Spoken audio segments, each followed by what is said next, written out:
Hello mga ka-Gracie and Ma! Mega love shoutout. So for today's video, nakikita nyo ito guys. Tatlong kulay po ang nandito. Something yellow, purple, and green. So igagawa po tayo ng photo cheese po sana. Kaya lang may di inaasahang nangyari sa Eden cheese natin. So nauwi ito sa photo lang. So mabuti na lang ang customer ko ay aking sister. So, okay lang sa kanya. So, ang mga ingredients nito ay 3/4 flour, white sugar, powdered milk, gamit ko ay Swak Beer Brand, vanilla, baking powder, eggs, ayan po, at saka yung kulay, nilagyan natin ng kulay kasi order po yan ng customer na yan. Kung order guys ay may mga color ay text time po yan, unlike sa original color lang. So dire-diretso lang po ang gawa. So ayan, wala lang tayong choice kasi kung anong gusto ng customer yan doon ang ating susundin. Ayan, naka-ready na po ang ating mga cup liner dyan sa ating mga molder. So ayan, dalawa po yan, oh, dalawang salanga. So isang kasi yung ko 3 layer. So, isa yung sa tubig, dalawa yung sa lutuan. So, ayan na. So, ang una kong lulutuin ngayon ay ang original na color. Dahil po, para hindi magkaano-ano yung mga kalat-kalat na mga color. Diba? Baka magkahawa-hawaan. Kali dyan ay bawat molder, 2 tablespoon po ang nilalagay ko.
Ayan, kumukulo na.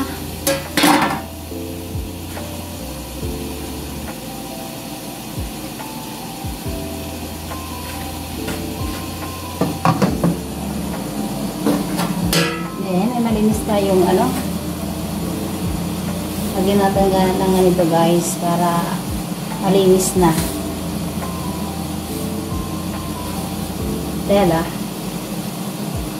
Ayan, sako ito ng harina eh. Ayan, kailangan kasi may ganyan para so 12 to 15 minutes. Ayan.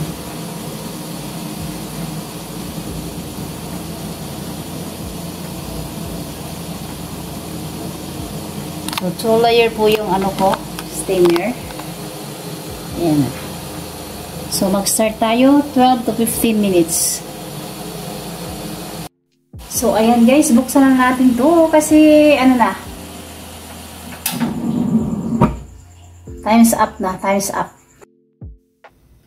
Wow! So, ayan, ang ganda.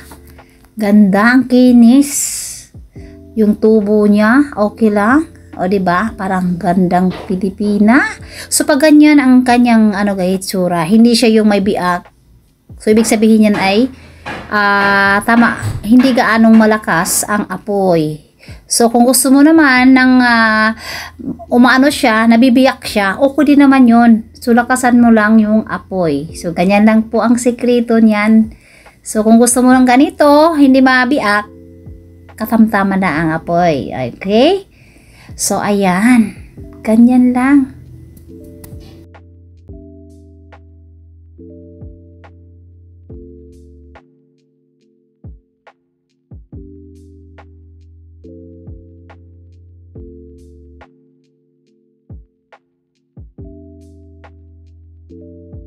So, ganyan lang po kadaling lutuin ang ating puto cheese. So, try nyo rin ito guys. Pwedeng pang merienda o pang benta. So, nakikita nyo, super haggard ang ating face dyan dahil gabing-gabi na po yan at antok na ako. So, ayan, wala tayong cheese kasi gabi nga wala na tayong mapagbilhan. So, ito ay pangalawang batch.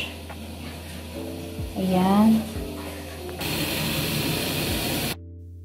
So, ito naman po yung pangalawang batch ko. Yung mga ibang color. So, green and purple. O, diba? Ang ganda.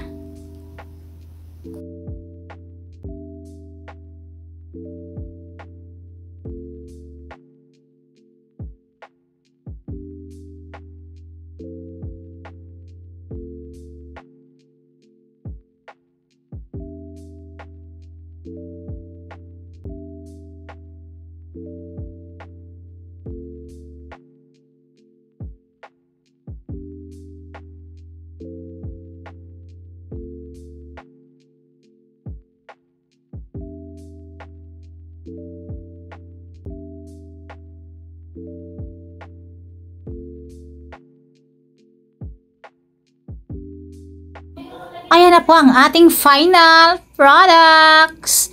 So, ready to deliver na po. So, puto cheese na nauwi sa walang cheese. So, that's all for today's video, guys. See you on my next vlog. Maraming salamat. Paalam.